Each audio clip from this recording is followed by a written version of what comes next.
Gongo. The waves brought her a child, but this child didn't belong to the land.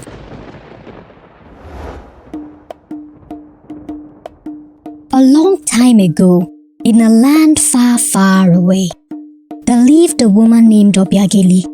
Obiagili was a very rich woman who always helped the poor and needy. In addition to her wealth and kindness, she was also very beautiful. She had a lot of servants that helped her do house chores, except fetching water from the stream. She loved going to the stream. She did this because she liked the smell of the early morning breeze. It helped her think and feel regular. The people of the village always gossiped about how it was weird for a noble woman to go to the stream by herself. One fateful morning, she went to the stream as usual to fetch water. After filling her pot up, she turned to leave. But then she heard a very beautiful song.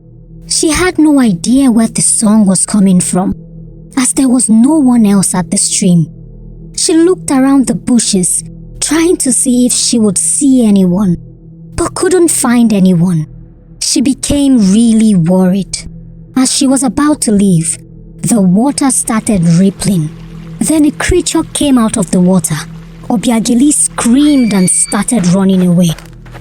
"Please don't run away, Obiagili," the creature begged. Obiagili stopped dead in her tracks when she heard her name. She turned and saw the most beautiful woman she had ever seen. Her skin glowed like honey, with beautiful long flowing hair running down her back. What really stood out was that she had a fish's tail.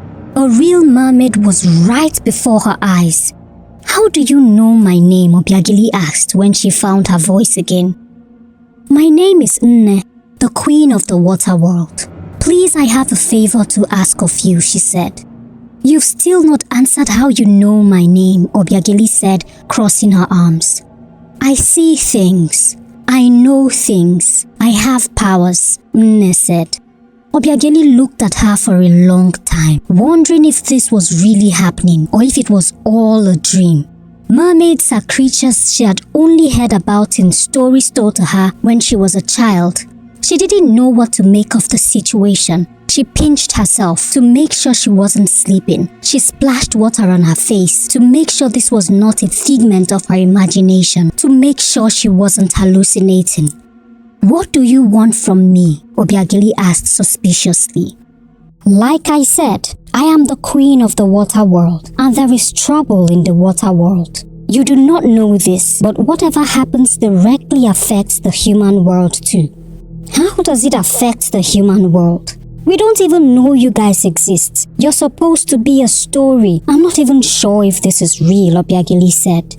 "Every story has an origin. Humans simply forgot. We are as real as you and the trees all around us. As real as the river," the queen of the water world said. Obiagili was conflicted. She had no idea how to handle this situation. "What trouble is there in the water world?" she asked Nne, the queen. "There is an imbalance in power. A faction of the water people want to claim all the land mass on Earth because of the massive damage humans are causing to the planet. I've been doing everything I can to stop it, but some have started flooding small towns and villages with their powers. As long as I'm queen, the complete submergence of Earth won't happen," Queen Nne said. "So what then is the problem? You seem to have everything under control," Obiagili told her. "No, I won't rule forever," Queen Nne said. "There's a prophecy that says I'll be killed and chaos will ensue. But my heiress will bring back balance," Queen Nne said. "Oh my goodness, I'm so sorry.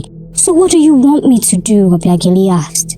"I want you to keep a secret," Queen Nne said, bringing a big shell out of the river. She opened it and there was a sleeping baby. Obiagili opened her mouth in surprise, looking at the beautiful baby. "This is my heiress.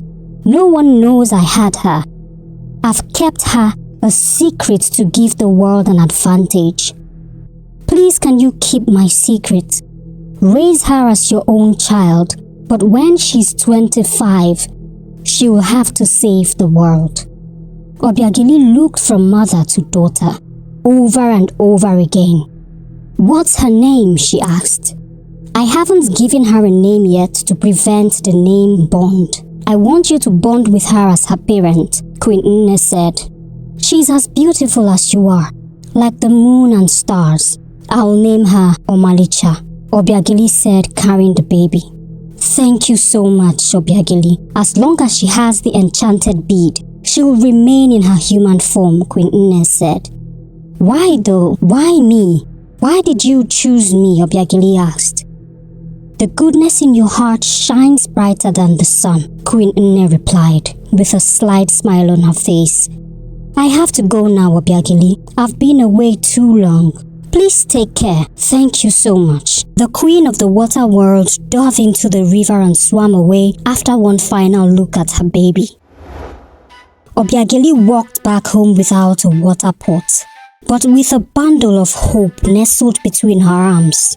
She went to the river to fetch water that morning, but returned with the savior of all humanity.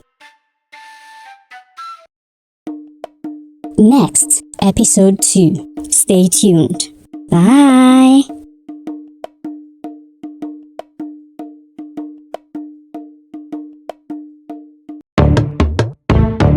Gongo.